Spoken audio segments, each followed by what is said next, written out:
বাঘের মাটিতে ফেলে একদম এই অবস্থা গ্রামবাসী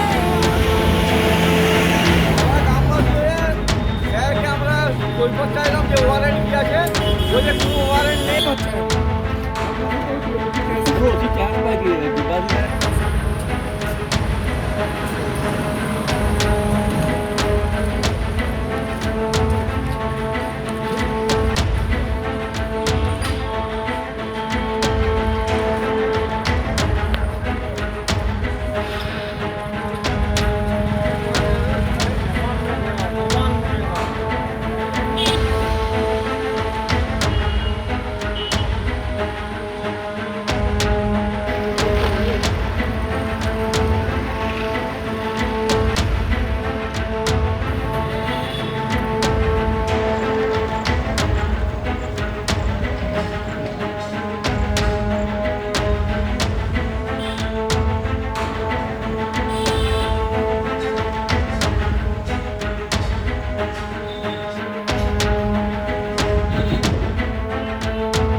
এইভাবে ওনার পুলিশ দিয়ে নীলকর সাহেব ইংরেজদের মতন পুলিশকে ব্যবহার করে আমাদেরকে এমনি মিথ্যা কেস সাক্ষী এইভাবে দিচ্ছে। আজকে গ্রামবাসীরা 150-200 গ্রামবাসী মিলে আমাকে পুলিশকে বাধা দেয় যে ইনি মাস্টারমশাই মানুষ, ইনার বাবার ব্যাকগ্রাউন্ড আছে, আমি একজন রামসাগর হাই স্কুলের টিচার, তো আমাকে এই যে ছিল এই যে বেজ্জতি করলো, আমার বউকে কাঁদছে, গোটা গ্রামবাসী এসে পুলিশের হাত থেকে আমাকে বাঁচায়। তো এর জন্য আমরা কোন সমাজে বাস করছি? আজকে ওই থানার পুলিশ যাতে সাসপেন্ড হয়, ওই রাজেন্দ্র বাবু থানায় গিয়েছিলেন কমপ্লেন করতে? হ্যাঁ, ওনারা গেলাম, আমাদের গ্রামবাসীরা গেলাম, কোনো কমপ্লেন নাইনি। আজকে আমরা এসপির দ্বারস্থ হয়েছি যে এখন আইন আছে, এই সভ্য সমাজে এইভাবে আমাদেরকে শিকার হতে হচ্ছে। আপনারা গ্রামে দয়া করে ইনকোয়ারি করুন, কোটা রামসাগর দিয়ে করা হয়েছে, দেবাশিস আইরা তার বউ তনুশ্রী আইনের নামে কত সম্পত্তি করেছে, পুলিশ জেলেও নিয়োগ। আজকে ভোর 6টার সময় আমার স্বামী যে দরজার প্রকোপটা করছে, যে আমরা ভেবেছি আমাদের কেউ এসে ডাকছে, তো আমার স্বামী দরজাটা খুলতে যায়, তখন ওকে যে উঠে এসে ধরতে আছে। এমনকি আমার মেয়ের বেডরুম, আমার বেডরুমে যে উঠে করে ওনার পুলিশ, তারপরে আমার স্বামীকে ট্যাংদোলা করে ধরতে ধরতে টানতে টানতে নিয়ে যায় আমার জায়গা, সেখানে পর্যন্ত আঘাত করে, খুব ক্ষতি হয়েছে। হ্যাঁ, আর আমার স্বামী না দোষে কোনো ঘরে কিছু না বলে, না কিছু কাগজপত্র না পাঠিয়ে শুধু শুধু আমার স্বামীকে হেনস্থা হতে হয়। আমার স্বামী কি না, গ্রামবাসী গোটা গ্রাম এসে আমার স্বামীকে ওরা পুলিশকে থামায়, তারপর পুলিশ ইয়ে করে তারপরে বাড়ি যায়, থানাতে যায়।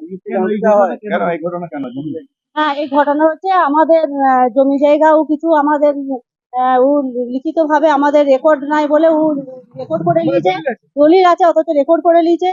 আমাদের ওইটি মেন আমাদের ওর ওইটি মেন কারণ। আরো আদিবাসী গোটা গ্রামের গোটা মানুষদের সবাইকারই ও প্রতিবাদ করতে যায় বলে ওর হচ্ছে পাখির চোখ হচ্ছে সঞ্জয় মুখার্জিকে কিভাবে অ্যারেস্ট করা যায়, সেটা ও পুলিশকে টাকা খাইয়ে, ওনার থানার পুলিশকে টাকা খাইয়ে কালকে বিকেলে ওর ঘরে 2-3 ঘন্টা থেকে টাকা পয়সা নিয়ে রীতিমতো ওর সব কথা শুনে সঞ্জয় মুখার্জিকে কিভাবে হেনস্থা করা যায় ও তার চেষ্টা চালিয়ে যাবে। ওন্দা থানা আমাদের কোনো স্টেপ নেয়নি, গোটা গ্রামবাসী এসেছিল একদিন, আমরা সবাই এসেছি, বলছে আপনাদের কোনো স্টেপ নেওয়া যাবে না।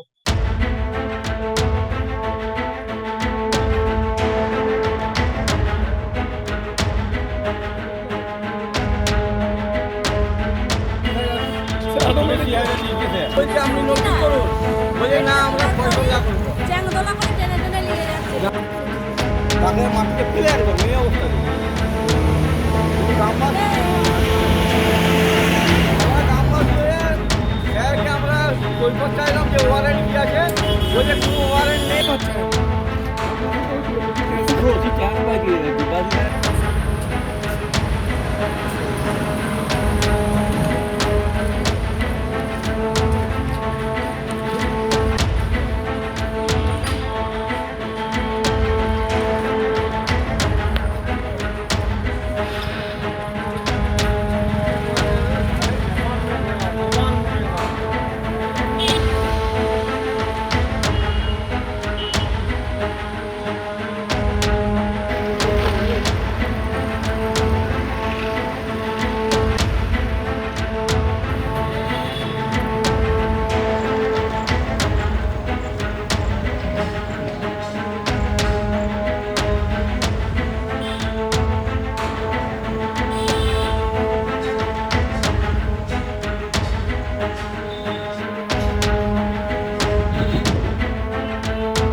কেননা tribes land can not transfer. আদিবাসী জায়গা বিক্রি দূরের কথা, সেটা জমির বিনিময়ে জমিও পাওয়া যাবে না, 99 বছর লিজ পাওয়া যাবে না, কোনো বন্ধক পাওয়া যাবে না। Tribes land can not transfer, একদম পরিষ্কার ভাষায় সুপ্রিম কোর্টের অর্ডার আছে। আর আমি আমার স্ত্রীর যা কিনেছি প্রপার লয়ে, প্রপার ইয়েতে আইন মোতাবিক কিনেছি, এবং সেইখানে সমস্ত according to law, according to procedure তাহলে আমরা বিরুদ্ধে এই অভিযোগ আসছে কেন? আসছে। কেন সেটা আমরা বলবো কি করে? ওনারা যে অভিযোগটা করেছে, ওনারা সেই কাগজটা সাবমিট করুক। তার জন্য বিএলআরও আছে, এসডিএলআরও আছে, ডিএলআরও আছে, কোর্ট আছে, প্রশাসন আছে। পুলিশের সাথে আপনার যোগ রয়েছে। সম্পূর্ণ মিথ্যা, পুলিশকে সম্পূর্ণ দিয়ে আপনি একজন শিক্ষককে হেনস্থা করেন। মিথ্যা কথা, সম্পূর্ণ মিথ্যা কথা। সেই আমার জায়গায় তার কোনো জায়গাই নাই। সে আমার, তার কাগজ আমার কাছে আছে। তার কাগজ আমি যদি দেখতে চান, আমি তার কাগজে দেখে দেবো। তো জায়গা দাগ নম্বর হচ্ছে 510, 511। সেইখানে ওর জায়গাই নাই। সে বলছে আমার জায়গা আছে, কিন্তু তার জায়গাও নাই।